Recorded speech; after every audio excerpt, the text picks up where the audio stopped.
All right, so we have one Bernard Sanders decided to go on Jen Psaki's new MSNBC show.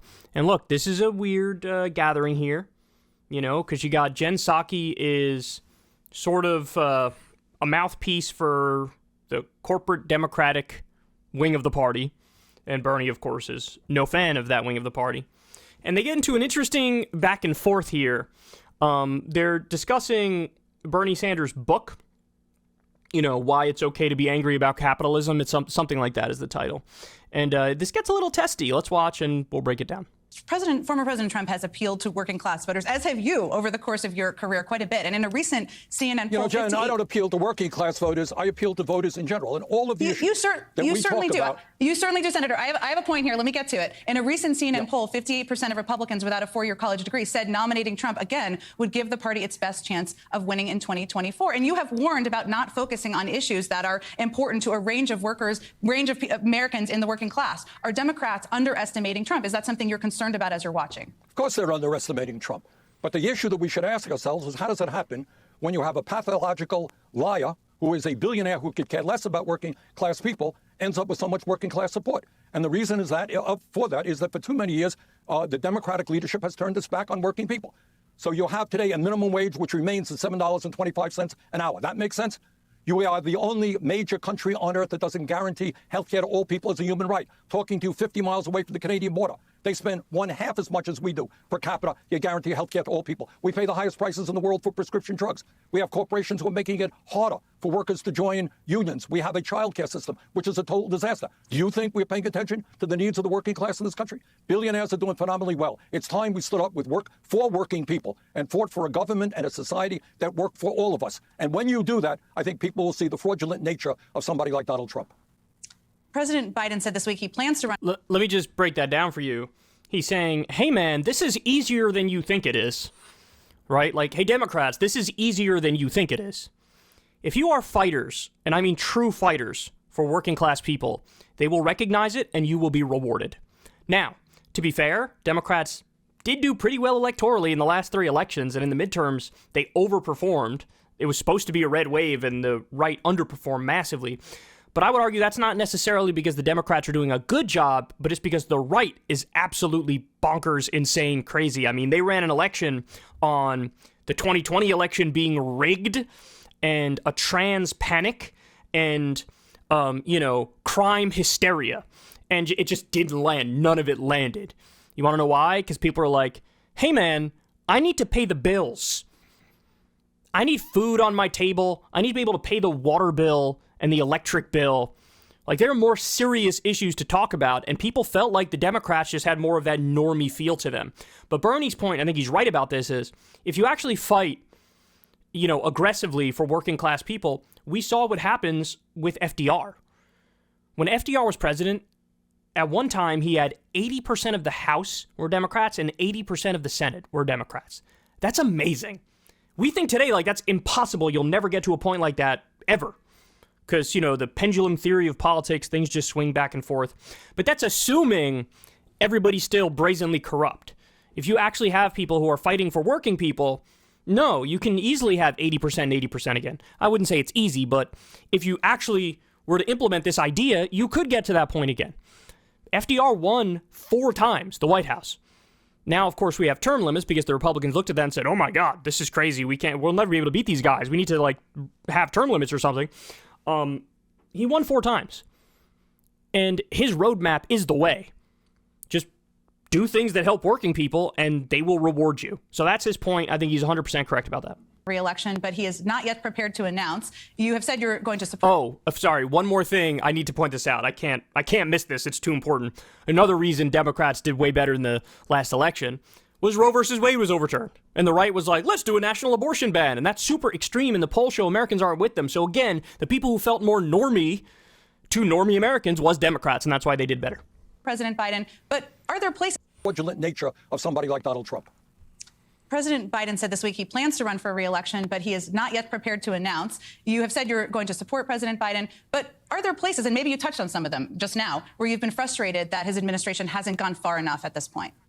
Of course they have. Look, you tell me, let the American people decide why in some cases we're paying 10 times more for prescription drugs as do the people of other nations. Why? By the way, Biden has the ability to lower all prescription drug prices on his own, all of them. In the Inflation Reduction Act, they lowered some, but they only lowered it for seniors, and it kicks in after like a few years. There's so many like, loopholes and just wiggle room there, right? But under the Bayh-Dole Act, Biden has the ability to sign an executive order just saying, I'm going to lower the cost of all prescription drugs. Why? Why is that the ability? Because if taxpayer funding is used to create medicine, the government has the authority and the ability to step in and say, we're going to set the price for this one. And there hasn't been a drug developed over the past 2 decades which hasn't had taxpayer funding for the research and development. So he could do it. He's choosing not to do it. And this is something Bernie's pointing out, and he's right. Has to do with the power of the pharmaceutical industry, the fact that they have 1,700 paid lobbyists in Washington, D.C. Has the president been strong enough in telling the drug companies, sorry, stop ripping off the American people while you're enjoying record-breaking profits? No, he is not. We need to raise the minimum wage, in my view, to at least $17 an hour so that working people, low-income people, get a fair shake. Have we heard enough about that? No, we have not. We need, as I mentioned earlier, to make sure that not only do we protect Social Security from the cuts the Republicans wanted, we have to expand it. Half of the elderly people in this country have nothing in the bank as they face retirement. I haven't heard the president talking about that as much as he should. And bottom line, and this is what the book was about that you mentioned earlier, we are moving toward an oligarchic form of society. And I know that that is not comfortable for people to hear, but it's important that we discuss this issue. We have more income and wealth inequality today than we've ever had. We have more concentration of ownership than we have ever had. We have a corrupt political system which allows billionaires through super PACs to buy elections. Those are some of the issues we need to discuss on corporate media. We need to discuss in the United States Congress. The title of your book, It's Okay to be Angry About Capitalism, really did sit with me. It is a memorable book title, Senator.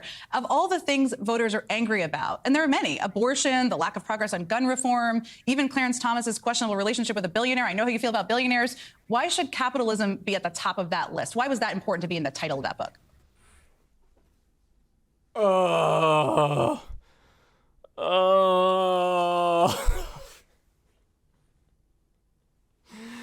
I can't, man. I can't. This is just the quintessential corporate Democrat reaction. It really is. Now, why? Why does she react like this? Because to her, hey, the safe issues for us to focus on are all the social issues. So look, on social issues, I'm sure Jen Psaki and I have almost 100% agreement, right? She wants to do basic gun reform. Great, so do I. She's pro-choice. Great, so am I. She probably wants to legalize weed. Great, so do I. All those things, fine, dandy, wonderful, support all of them, yada, yada. But Jen Psaki also works for the corporate Democrats. She worked for Joe Biden. She's on MSNBC. Where are corporate Democrats not good? Economic issues. Why? Because they take their funding from these big corporations. These big corporations don't really want a higher minimum wage. They don't really want unionization. They don't really want higher taxes on the wealthy. They don't really want to end the money in politics, end the corruption. And so on those issues, she sort of tries to split the difference between the Republicans and what should actually be the Democratic position. And on these issues, she's a Democrat in name only. And it's like, we could do mild reforms and tweaks around the edges, but I wouldn't do anything extreme like Medicare for all or anything like that, because that's impacting concentrated capital too much. So that's why she hones in on her core disagreement. Why did you pick it's okay to be angry about capitalism as opposed to it's okay to be angry about abortion? Oh, it's so obnoxious. Abortion, the lack of progress on gun reform, even Clarence Thomas's questionable relationship with a billionaire. I know how you feel about billionaires. Why should capitalism be at the top of that list? Why was that important to be in the title of that book? By the way, just final point, it also impacts us more than every other issue, right? We all live under capitalism. We all do. And it really is the unifying thing. Class politics are the unifying thing. But why focus on that? And what's important, abortion is a huge issue. Social justice is a huge issue.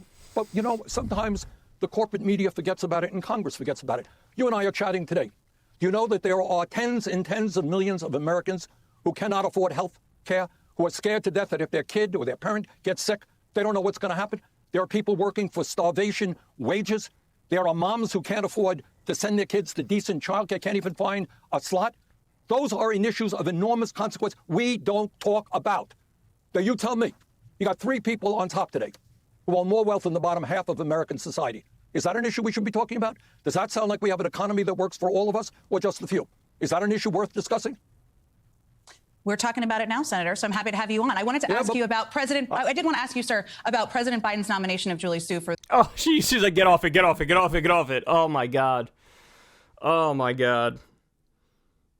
Look, his point is, I'm talking about the things that you guys refuse to talk about in corporate media. Why? Because look at who you're funded by. You may be socially progressive, socially liberal, socially on the left. You know, corporate Democrats, corporate media, you might, and that's all fine and dandy, but you're economically conservative. And that's what he's fighting back against. He's like, look, I'm talking about these issues you guys refuse to talk about in corporate media. Right? I mean, you watch some of the Sunday shows and there will be like commercials for military industrial complex contractors. And it's like, why are they paying, you know, to have their thing on ABC or on like Meet the Press or whatever? They're doing it because they're buying influence. So on these issues, corporate media is out to lunch. They don't talk about it. And Bernie is talking about these issues because they're not. And also, this is the stuff that unites all Americans. Right? All working class Americans can look around and go, yeah, you know, cost of living is too high. Yeah, my wages are too low. Yeah, I need more vacation time. Right? Yeah, I'm going to go bankrupt for medical bills. And so that's why he's talking about it. And she's like, why would you do that? Labor Department Secretary. Right, but I wanted to talk, and I love Julie. We're going to do our best to go. But let's talk about income and wealth inequality. Let's talk. He's not letting it go. He's like, look, these are the things you guys never talk about. I want to talk about them. You never talk about them. You don't talk about income and wealth inequality. You don't talk about corruption. And these are the most unifying things among the working class. This is the most important thing. Now, again, they'll talk about social issues till the cows come home. Why? Because that doesn't impact the bottom line of the corporations that fund them. And again, just to be clear, I agree with these people on social issues. And that's wonderful, right? They're better than Republicans on that alone. But that doesn't mean that they're where they should be on economics or that they're fighters for these things. They're not. And Bernie is now just out there calling a spade a spade. By the way, I don't even think 10 years ago he would have released a book that says it's okay to be angry about capitalism. But now it's becoming more socially acceptable to openly question capitalism. Why? Because it very clearly is imploding. It's very clearly collapsing in on itself. And further evidence of that is we just covered a story. One of the oldest investment banks in the world. They're coming out and saying, yeah, capitalism is sort of destroying itself. They're saying it. The capitalists are saying it. And they blame what's called greedflation. They see, oh my God, there was this hysteria around inflation, and then corporations use that as an excuse to jack up prices across the board. We've covered articles from Business Insider on this. It was like Target, and there were bunch of other stores that were like, let's just raise the prices for everything. Why? Because we can get away with it. Well, guess what? When you have record income and wealth inequality, when you have real wages not keeping up with inflation, and then you're charging more for your everyday goods, at some point, the system's going to collapse. There's going to be bodies in the street. Concentration of ownership. Let's talk about corporate ownership of the media. Do you think that those are issues worth discussing? Well, Senator, I have you on today. We're having a conversation about all of these issues. I did want to ask you about this because you are chairman of this committee. Look at Bernie's face. He's like, yeah, when I'm on is the only time you guys will talk about any of this. It's the only time. And you know what? He's right. And they're clearly uncomfortable. She's uncomfortable talking about it. It is important to have a labor secretary in place, right? There is reporting that suggests the holdouts are Senator Manchin and Senator Sinema. First of all, is that true? And second, what are you saying to them to get them on board? What's the case you're making for her? Well, look, we have Manchin and Sinema who torpedoed Build Back America. You are slightly Build Back Better, but yes. Familiar with that issue, I think. You know, having worked for President Biden, it was a monumental piece of legislation which I thought was transformative. And you have 2 corporate Democrats who refuse to support that very important Biden initiative. That we all work very, very hard on. Once again, I think what you have as an issue is which side are you on? And for Manchin or Sinema and anybody else, they're going to have to decide. Julie Su is now being attacked, big ads all over the country, because she stands up for working people. She believes in apprenticeship programs. She believes in raising the minimum wage. She's opposed vigorously to the exploitation of children. She is a very strong candidate, somebody I want to see become our Secretary of Labor. Corporate interests don't want her. And we will see how members of the Democratic caucus vote on that. All right, so you get the gist of it. He's right about this, too. Manchin and Sinema really have led the effort in blocking legislation, which really would have been transformative. I mean, for all my issues with Build Back Better would have been the biggest transformation of our economy since the New Deal. There's no doubt about that. And even the IRA was nothing compared to Build Back Better, but it was way better than nothing. But really, who do you blame that on? Honestly, you blame it first and foremost on Kyrsten Sinema and Joe Manchin. They were the problem. They were the problem. And as much as critical as I am of Joe Biden, and I am, because he also doesn't fight for this stuff, he was actually for Build Back Better, right? He didn't know how to twist arms. He didn't know how to play the politics in order to get these people to fall in line. But at least he was in favor of Build Back Better. Kyrsten Sinema and Joe Manchin, they're not, right? Ultimately, Manchin was for the IRA, but it's like we're always beholden to the whims of the most conservative corporate Democrats, and that's the problem.